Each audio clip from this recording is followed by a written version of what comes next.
It was unfortunate to hear of Archer Maclean's passing late last year. An accomplished game developer, he was best known for titles such as Drop Zone, International Karate, and a slew of pool and snooker games.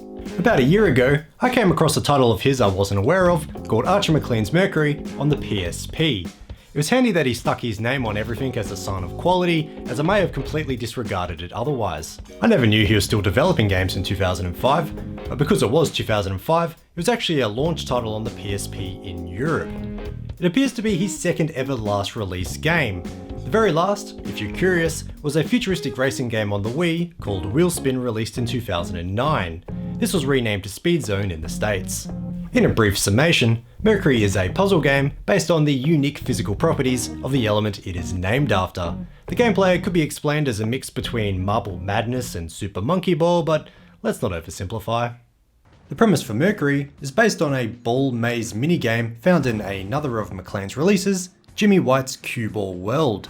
He added a liquid metal physics engine to the ball and expanded the idea into a full game. In the January 2005 issue of Edge magazine, there's an entertaining anecdote about Maclean acquiring a real bottle of Mercury to nail the physics. As you can imagine, you can't just go and buy Mercury from Woolworths. Instead, he convinced a local antique barometer repairer to sell him about a pint's worth. Maclean was definitely committed, if not resourceful. Mercury was intended to support a tilt sensor peripheral, which is also mentioned in that same Edge article. Unfortunately, the costs were too high for that, but the PSP was considered a perfect candidate regardless. The idea for the game actually came before the PSP's announcement, but the thumbstick was an innovation on 3D capable handhelds at the time, and the form factor suited the gameplay since it could easily start and stop at a moment's notice. All in all, the gameplay and PSP are paired elegantly. There is no shortage of ball puzzle games out there with the goal to transport it from A to B, but the Mercury physics ensures this is unique to play.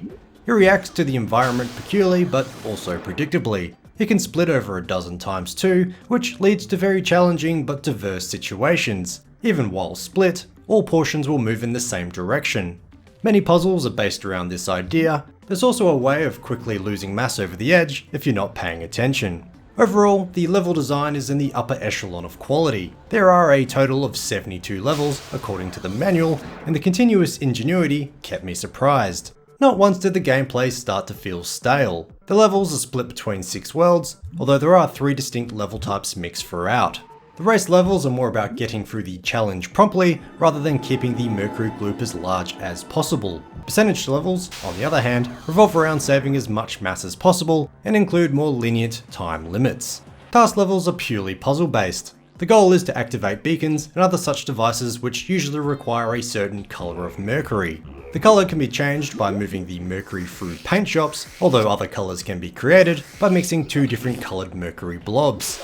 Mixing red and green will give you yellow, for instance. So you better refresh your colour theory before beginning. Sometimes you will start as a specific colour, but more often than not, you'll be the base colour of silver. Once you finish 3 of each race, percentage and task levels in a world, 2 combo levels will be unlocked. One will mix elements of race and percentage levels, while the other mixes percentage and task levels. Beat those and you'll unlock a boss level. This mixes elements of race, percentage and task levels all at the same time, so you better perform some thumb stretches and dig out the thinking cap.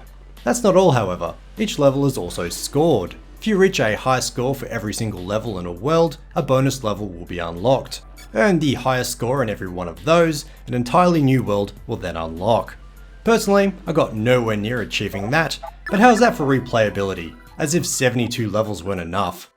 There is a rather large amount of gameplay elements in Mercury that allows the levels to be so varied. It's worth noting that you can push the select button at any time to view a summary of what everything does. The first world's levels are all tutorials, but not everything gets covered. The Grav Bender, for instance, stumped me at first. So I was glad to be able to conveniently look it up in game while playing. They can be used to fling bits of Mercury all over the place, but the primary purpose is to transport you to a ceiling. Once on the ceiling, the controls are inverted, leading to a mini challenge within a challenge. I don't think I would have figured that out on my own. Not without a bunch of trial and error, anyway. Otherwise, there are far too many elements to individually list, but they range from movable cogs, vacuum pipes that transport you around the map, to doors that will only open if you tilt the Mercury in a certain way. There are even enemies. Mercoids will chase and eat you Pac-Man style, while a Jacob's Ladder will vaporize chunks of your Mercury blob if you stray too close. Otherwise, the biggest risk is simply falling off the edge. Some very specific platforming will be required at certain points. A 3D puzzle game will fall apart if the camera sucks, but luckily this one is quite usable. The PSP predates dual analog sticks as standard, so instead the circle and square buttons rotate the world in 90-degree segments, while the triangle and X buttons tilt the camera up and down. This is a comfortable way of doing things and works well since the levels are usually square shaped. I did hit a few snags with multi-leveled stages however, as whole portions could be blocked if you were controlling several blobs at once. On that note, if blobs are on opposite ends of a larger level, the camera will pan out until it shows both. This made it hard to figure out what exactly you're looking at since it's so zoomed out, and I was playing it through a TV. I imagine the problem extrapolates if playing on the PSP's tiny 4.3-inch screen. Mercury also includes an online multiplayer mode. This sounds great on paper, but I'm unable to demonstrate it here. It does still appear the PSP will connect to the internet as long as you're using an unencrypted network however, so I gave it a quick go by hotspotting off my phone. I could create a session, but of course there was no one to join.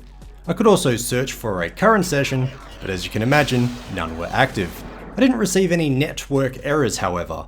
This tells me that you can still theoretically play online, but your chances of finding another random player are basically zero. Still, if you and a buddy are keen, it does look possible as of recording. If you were able to connect, the online mode consists of playing head to head on the same stage.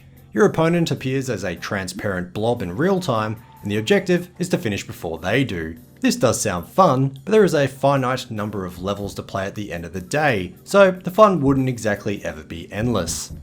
I found that the graphics hold up in the modern day fairly well, especially if viewed on the PSP's petite screen. Search for any similar 3D puzzler on a smartphone, and I'm sure the visuals won't be too dissimilar. While the levels are small, there is a fair amount of graphical grunt being outputted.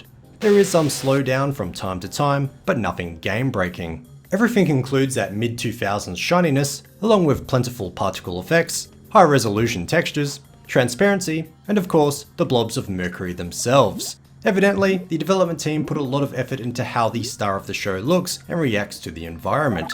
Maclean definitely put that pint of Mercury up to some real scrutiny. There's also a short cutscene for each world, which I guess is kind of neat as a little reward. These don't amount to much otherwise, but do act as a backdrop for the next world's worth of levels. And if you get sick of watching King Kong on UMD video, you can rewatch all of the cutscenes plus the official trailer anytime you want from a dedicated menu. The Mercury series continued on with 2 more sequels in the following years. Mercury Meltdown would also release on the PSP in 2006 and was later ported to the PS2 and Wii.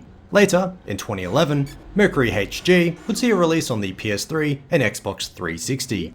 Neither involved Maclean however, since he resigned early on in Meltdown's development. As far as I can tell, the original Mercury is the last title of any game to include his name. I can't speak for the sequels since I'm yet to play them, but Archer Maclean's Mercury has been developed with a lot of thought and dedication. It not only requires smarts, but also a decent knack for platforming. It really works your left thumb. I thought I was about to develop a callus after 5 or 6 hours of play.